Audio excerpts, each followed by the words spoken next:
కేసీఆర్ 10 ఏళ్ళు ఉంటే పెరుగుడే పెరుగుడు పెరుగుడే పెరుగుడు, రేవంత్ రెడ్డి వస్తే దిగుడే దిగుడు దిగుడే దిగుడు అయిపోయింది. అంత ఆగం. ఎవరిని చూసినా ఆగమే. రైతులు చూసినా పరేషానే ఉన్నారు, బేరాలు చూసినా పరేషానే ఉంది, రియల్ ఎస్టేట్ చూసినా పరేషానే ఉంది. ఏదైనా ఒకటి చక్కగా చేసినా రేవంత్ రెడ్డి అన్నీ ఆగమాగం. ఏమనంటే ఆర్ఆర్ ట్యాక్స్ అంటివి, మెట్రో రైలు రద్దంటివి, ఫార్మాసిటీ రద్దంటివి.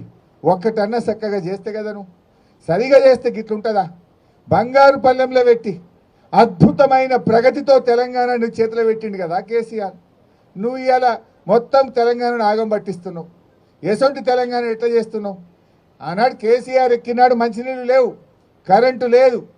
ఇదే పటాన్ చెరువులో వారానికి 2 రోజులు పవర్ హాలిడే ఉంటుండే పరిశ్రమలకు.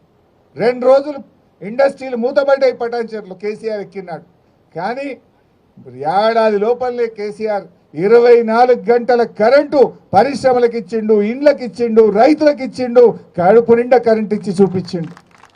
ఇదే పటాన్ చెరువులో మంచినీళ్ళు లేక అమీన్పూర్ దిక్కుపోతే బిందెలు పట్టుకొని ట్యాంకర్లు ఇంకా పోదురు. 3 రోజులకు ఒక్కసారి నీళ్ళు వస్తుండే అమీన్పూర్లో. బొల్లారంలో అంతా కలుషితమైన నీళ్లు ఉంటుండే.